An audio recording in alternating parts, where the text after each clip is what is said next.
Croeso chi yma a dechrau wsos newydd. A na, tydych chi ddim wedi nalu'n gwylio rhaglen EastEnders, a rwytha'r gerddoriaeth ydych chi newid glywed rai eiliadau nôl. Un o ymadroddion enwog Magnus Magnuson wrth gyflwyno'r rhaglen Mastermind oedd I've started, so I'll finish. A gadael rhywbeth ar ei hanner yn gadael ni'n anfodlon braidd yn dydy. Mae'n wir am bob math o bethau, ond pan feddyliwn ni am stori, mae'n arbennig o rwystredig i beidio gwybod beth ydy diwedd yr hanes. Am ysgrifenwyr cyfresu teledu fel EastEnders wedi dallt hyn yn iawn. Felly mi gewch chi'r rhaglen yn gweithio fyny at ryw uchafbwynt ac yn sydyn ar ganol rhywbeth mawr dramatig. Mae'r rhaglen yn gorffen. A dych chi'n holi, wel beth sy'n digwydd nesaf? A phan ddaw drymiau efo'i dwff enwog, dych chi'n siŵr o ddeud, wel, rhaid mi weld y rhaglen nesaf i wybod beth sy'n digwydd. Bydd rhyfedd ydy gadael stori heb ei gorffen, ond mae'n gallu bod yn ffordd o'n tynnu ni mewn a gwneud i ni feddwl. A mi ddefnyddiodd Iesu y dechneg hon fwy nag unwaith. Mae'n adrodd stori ac yna mae'n gorffen a mae'n rhyw gwestiwn yn hongian yn yr awyr. Cymwch chi un o'i straeon mwyaf enwog o, dameg y mab a fradlon. Mi oedd ar ei ffordd o Galilea yn y gogledd lawr i Jerusalem yn y de mae'n debyg, a ryw dyrfa yn ei ddilyn, a rheini yn gymysgfa o bob math o bobl. Oedd gynnwch chi'r werin, y ffermwyr, y morynion, y gweision, pobl gyffredin. Wedyn, mi oedd gynnwch chi rai chydig bach yn fwy parchus, y Phariseaid, a'r ysgrifenyddion. Ond hefyd mi oedd y riffraff yna yn doedden nhw. Y caswyd trethi, y pechaduriaid. Ac un o gwynion mawr y Phariseaid yn erbyn Iesu oedd i fod yn treulio gormod amser efo'r riffraff. Oedd y Phariseaid yn gyfrifol am gadw safonau moesol i fyny yn y gymdeithas. Oedden nhw'n byw bywydau da i bob golwg. A dyma Iesu yn mynd mewn i dair pechaduriaid, yn rhannu ni gwleddoedd nhw, a nhw oedd yn tynnu'r safonau i lawr. Ac felly, mae Iesu yn adrodd rhai straeon. Mae'n sôn am ddafad wedi mynd ar goll a'r bigel yn mynd i chwilio amdani. Mae'n sôn am ddarn o arian yn cael ei ffeindio wedi chwilio dwys. Bydde pawb yn deall be oedd o'n ddeud oedd, dyma dwi'n neud. Dwi ar ôl y ddafad golledig. Ac yna mae'n adrodd stori am fab. Mab yn gofyn i'w dad am yr etifeddiaeth sydd yn mynd i ddod, a mae'n mynd i ffwrdd ac yn gwastraffu'r cwbl yn y wlad bell, y mab a fradlon. Wedyn mae'n dod nôl efo'i gymffon rhwng ei goesau, yn meddwl gofyn am gael ei dderbyn fel rhyw was bach cyflogedig. Ond mae'n cael ei groesawu, a pharti mawr a gwisg newydd a dathliadau. Dyna chi stori arall braf am un oedd ar goll yn dod adre ac yn cael ei ffeindio. Ond wedyn, mae Iesu'n ychwanegu rhan arall i'r stori. Mae yna frawd arall, brawd hŷn, sydd wedi aros adref trwy'r cyfan yn gweithio ar y fferm. Mae hwn allan yn y maes pan ddaw i frawd iau adref. A mae'n clywed sŵn, mae'n y tŷ sŵn rhyw barti. Mae'n galw un o'r gweision heibio a gofyn, beth sy'n digwydd? A hwn yn adrodd fod ei frawd wedi dod adref a'i dad wedi lladd y llo pasgedig a thaflu parti mawr. A dyma sut mae stori yn mynd. Digiodd ef, a gwrthod mynd i mewn. Daeth ei dad allan a'i gymell yn dair i'r tŷ, ond atebodd ef.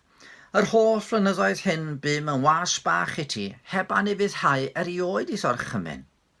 Ni roddais erioed i mi gymaint am un gafr i mi gael gwledda gyda'n cyfeillion. Ond pan ddychwelodd hwn, dy fab sydd wedi difad y eiddo gyda ffyteiniad, lleddais iddo ef y llodd wedi besgu.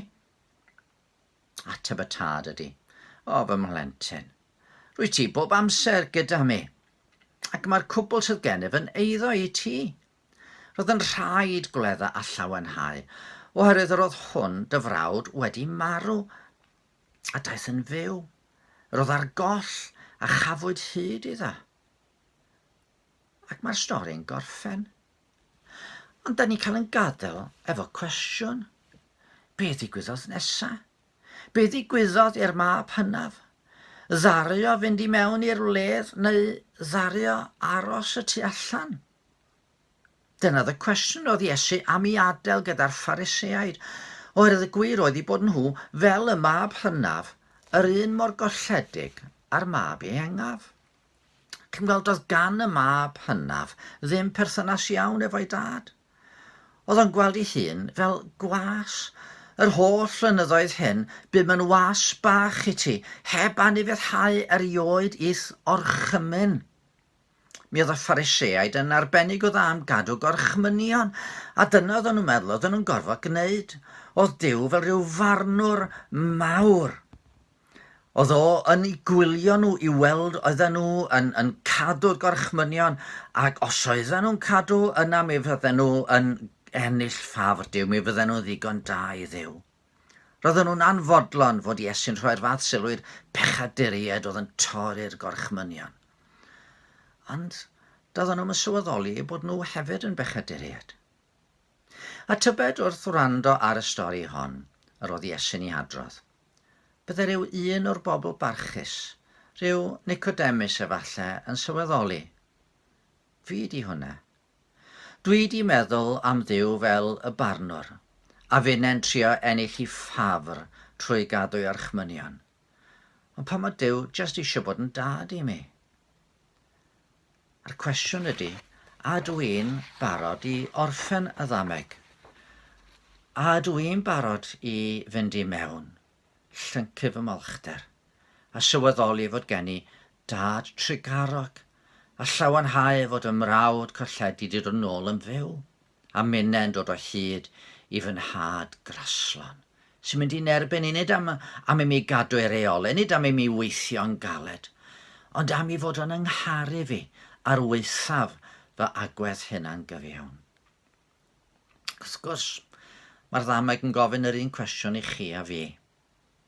Bydd ambell un ohono ni'n gallu uniaethu efo'r mab ei engaf, a gwybod i ni grwydro i'r wlad bell ac efo cywilydd.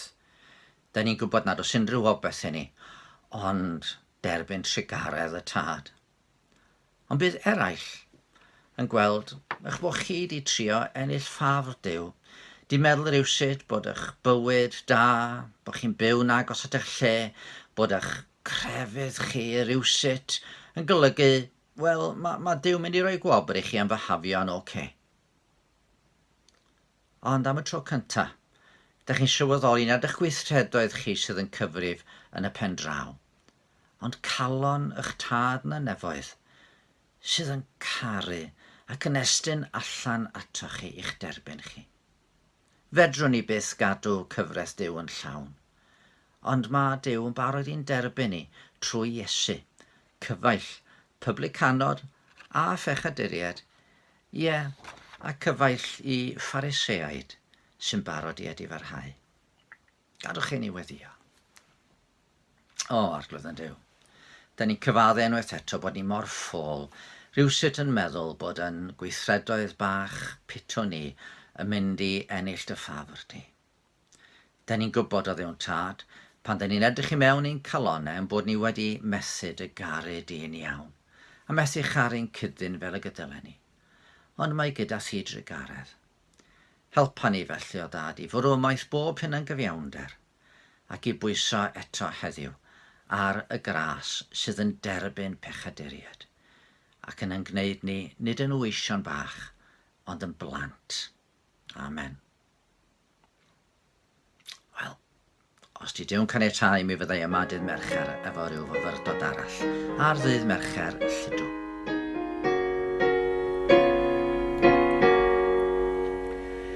Llwyth o